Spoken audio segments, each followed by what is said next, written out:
خط اندوری ایک خراج عقیدت۔ راحت اندوری اردو ہندی ادب کے بیچ کی مضبوط کڑی تھے، اور ان کے اندر کی ہندوستانیت کا یہ جادو تھا کہ ہندی کوی سمیلنوں میں بھی انہیں وہی مقام حاصل تھا جو اردو مشاعروں میں تھا۔ وہ اپنے جملوں اور شعروں میں مہکتی ہندوستانیت کی خوشبو پر اعتراض اٹھانے والے لوگوں سے اپنے تیور، جملوں اور قہقہوں کے ہتھیار سے ایک دم بھڑ جایا کرتے تھے۔ بحرین کی ایک محفل میں، جہاں ہندوستان اور پاکستان دونوں ملکوں کے لوگوں کی تعداد تقریباً برابر تھی، وہاں وہ خوب دیر تک تالیوں کے شور میں سنے جا رہے تھے۔ تب اپنی ایک غزل کا مطلع پڑھا کہ میں جب مر جاؤں تو میرا الگ پہچان لکھ دینا، لہو سے میری پیشانی پر ہندوستان لکھ دینا۔ تو محفل کے ایک خاص حصے سے ایک چپتا ہوا جملہ اٹھا، راحت بھائی، کم سے کم غزل کو تو ملک کے رشتے سے باہر رکھیے۔ جملے کی حمایت میں چھٹ پٹی تالیاں بجیں، اور مخالفت میں جنتا کے فقرے اور زیادہ تالیوں کے بیچ انہوں نے اپنے مشہور انداز میں مائک کو تھام کر کہا کہ ہندوستان کے ایک الگ ہوئے ٹکڑے کے بچھڑے ہوئے بھائی، ذرا یہ شعر بھی سن لو۔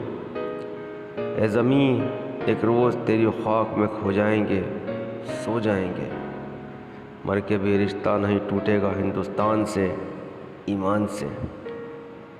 جب بھی وہ کسی کالج میں جاتے تو شرارتی اشعار کے علاوہ آپسی پریم اور یکجہتی پھیلانے والے شعر بھی کہتے تھے، جیسے پھولوں کی دکانیں کھولو، خوشیوں کا بیوپار کرو، عشق خطا ہے تو یہ خطا ایک بار نہیں 100 بار کرو۔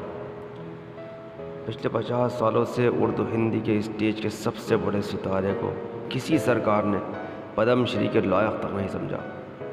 ان کی مقبولیت کا اندازہ اس بات سے لگایا جا سکتا ہے کہ ان کے ہسپتال جانے سے لے کر ان کی آخری سانس تک کروڑوں لوگ ان کی شفا کے لیے دعا کرتے رہے، اور اب ان کی موت کے بعد وہی کروڑوں لوگ ان کے لیے مغفرت کی دعا کرتے دکھائی دیتے ہیں۔ اندور کے ایک مشاعرے میں کئی ملکوں کے نامور شاعر آئے ہوئے تھے۔ اس مشاعرے میں پاکستان سے اردو کی بہت بڑی مشاعرہ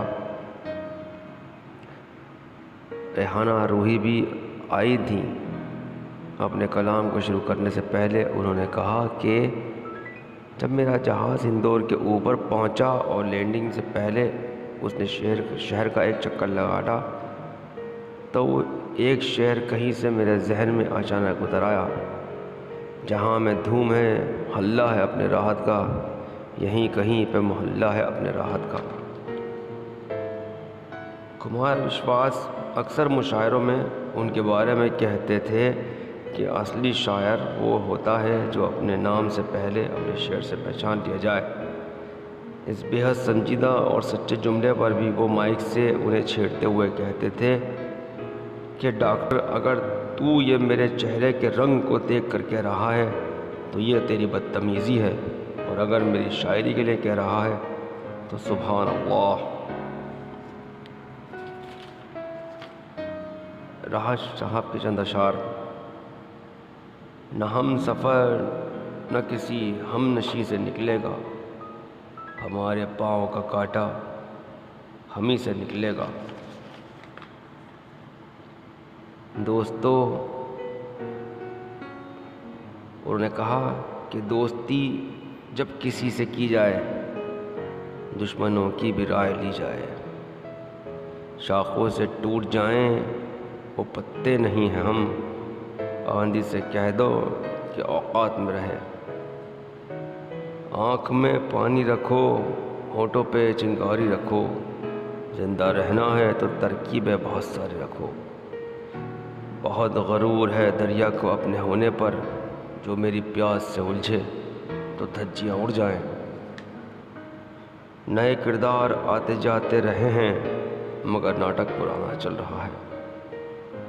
ہم سے پہلے بھی مسافر کہیں گزرے ہوں گے، کم سے کم راہ کے پتھر تو ہٹاتے جاتے۔ روز تاروں کو نمائش میں خلل پڑتا ہے، چاند پاگل ہے، اندھیرے میں نکل پڑتا ہے۔ وہ چاہتا تھا کہ کاسا خرید لے میرا، میں اس کے تاج کی قیمت لگا کے لوٹ آیا۔ یہ ضروری ہے کہ آنکھوں کا بھرم باقی رہے، نیند رکھو یا نہ رکھو، خواب معیاری رکھو۔ میری خواہش ہے کہ آنگن میں دیوار نہ اٹھے، میرے بھائی میرے حصے کی زمین تو رکھ لے۔ اب تو ہر ہاتھ کا پتھر ہمیں پہچانتا ہے، عمر گزری ہے تیرے شہر میں آتے آتے۔ میں پربتوں سے لڑتا رہا اور چند لوگ گیلی زمیں کھود کے فرہاد ہو گئے۔ میں نے اپنی خشک آنکھوں سے لہو چھلکا دیا۔ ایک سمندر کہہ رہا تھا مجھ کو پانی چاہیے۔ ایک ہی زندگی کے ہیں یہ دو کنارے دوستو، دوستانہ زندگی کے محبت جاری رکھو۔ میں آ کر دشمنوں میں بس گیا ہوں، یہاں ہمدرد ہیں دو چار میرے۔ روز پتھر کی حمایت میں غزل لکھتے ہیں، روز شیشوں سے کوئی کام نکل پڑتا ہے۔ ہم اپنی جان کے دشمن کو جان کہتے ہیں، محبت کی اس مٹی کو ہندوستان کہتے ہیں۔